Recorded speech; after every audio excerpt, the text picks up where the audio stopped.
Why not? Why not? Well, the tax thing and the main thing, they wanted it to be at Crothersville. And we agreed to have it out here on the county line out by the PDEC, Kennett Electric. But that wasn't satisfactory? It wasn't satisfactory, and the tax situation was another thing. New Madrid, they felt it was a little far away, New Madrid County did, and they didn't go along with the tax. They didn't want it because of that. So it was voted down. Okay, so, but we did have a vote? Oh, we yeah, had a vote? We had a vote on it, and it was voted down.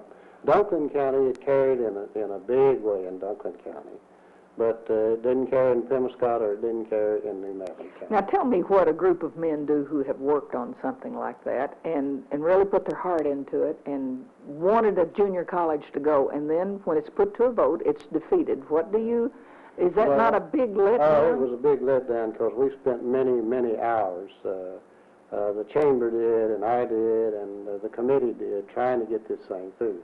It would have been a real boost to Kennett.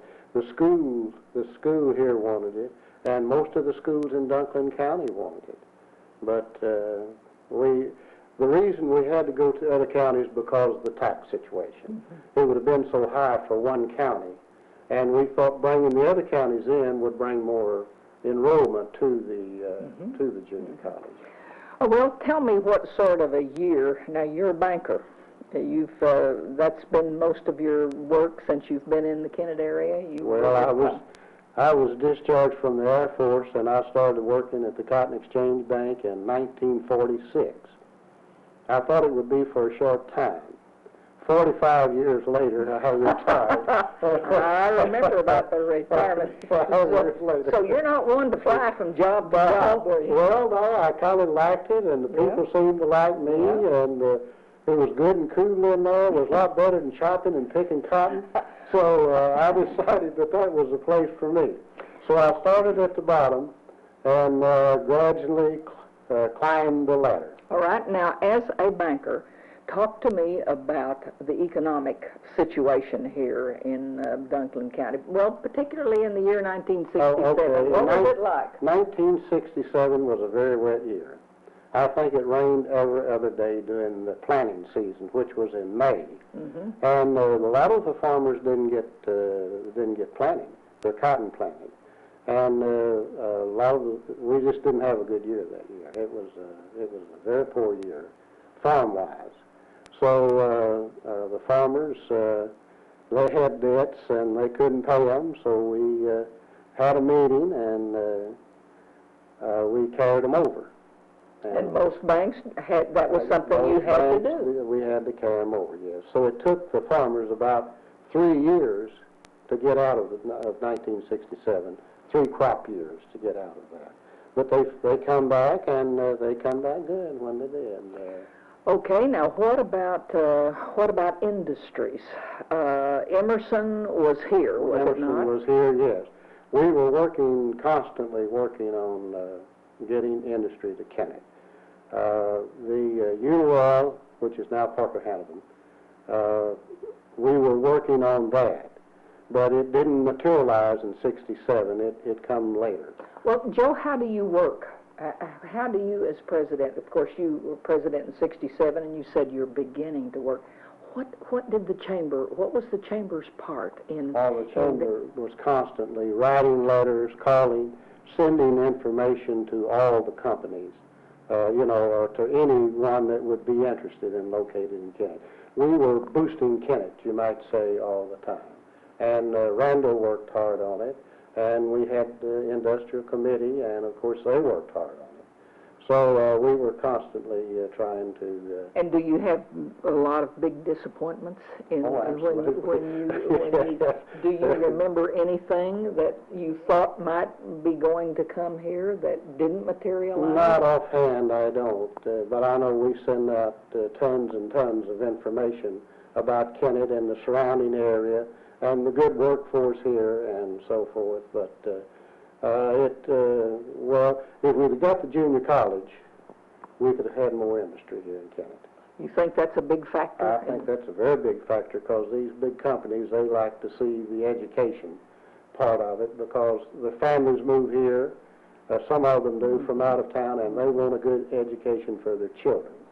And if we could have got that, this would have helped out tremendously. So when you bring in, when you're talking to people about industry, you show them the schools, and they want to know all about these things before they... Absolutely. They want to know that the people they bring in, the management that they bring in, they want to know that their children and their families are going to have a good community and a good environment. And that's what we wanted to create. And we continually work on that, naturally. Okay. Now, in those years, can you think of anything else that was really occupying your time as the president of the Chamber of Commerce, or as part of the chamber? Well, we were constantly working on highways, and hey, we haven't stopped working on highways. We continue to work on highways. The South Bypass that we was working on there at that particular time. Have we always had some form of bypass around this city? Well, no, we didn't. We got, I believe, the North Bypass came first. We got it, and then we started working on the South Bypass. I don't remember the particular year that was laid, but we were constantly working on roads. And as you say, we continue to work on roads. Down here, the rest of the state hardly knows we're here sometimes as far as roads. We didn't have the rail system that we needed. We didn't have the highway system in Kennett that we needed. And that was a drawback for the industry to come to our part of the area here. You talked about your job at the bank for 45 years. You worked with the Cotton Exchange Bank. That's now, right.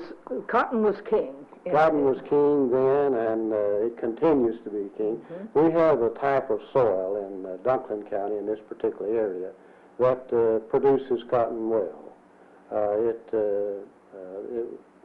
It'll grow cotton, especially now since we have the irrigation. Mm-hmm. That helps considerably. And cotton has always been king. Of course, the Cotton Exchange Bank was named because we cashed and took deposits on the cotton checks. Okay, now is this where the name comes from? Yes, yes, it comes because that was where the farmers would bring their cotton checks mostly. Back then, how many banks were there? How many banks were there? There were two banks. Okay. There were two banks. There was the Bank of Kennett and the Cotton Exchange Bank at that particular time. Mm-hmm. And a lot of the times you would sell cotton in the seed. Instead of having it gin, they would meet you. I remember there was a Mr. Jones that would meet us. He lived down on Johnson Island. He would... now, meet us. Are you talking about I'm talking about me and my father.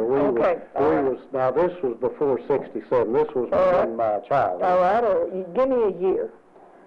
Well, it had to be in the 30s. Okay. In the late 30s. So in late 30s, times were hard.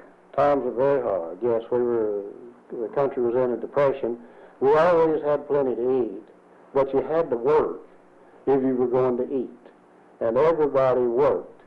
But we would, when we picked cotton, me and my father I'd get to ride on the wagon, a team of mules.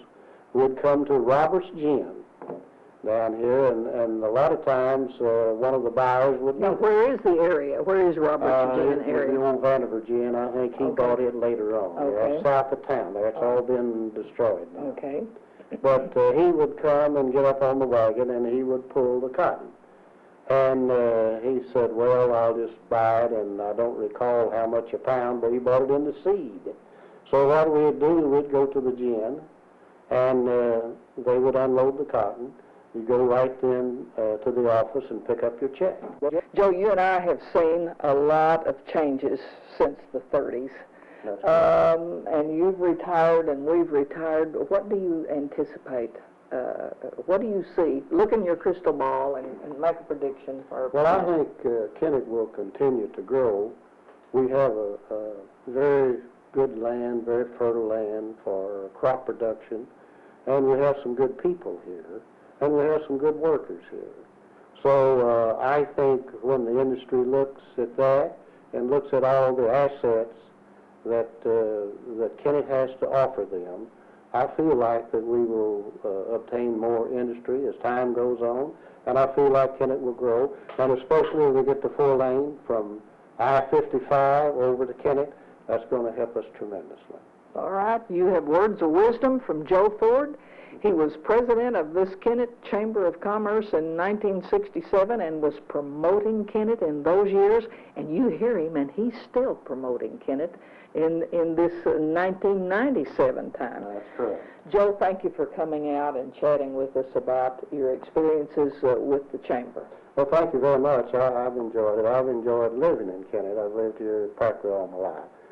2 years I was in service, but other than that, I've been in Kennett. Yes. And they tried to get me to stay in service, and I told them, just give me the discharge. I'd like to go back to Kennett. You have been watching Time for Talk. Time for Talk is a community betterment service designed to cooperate with our local community betterment program.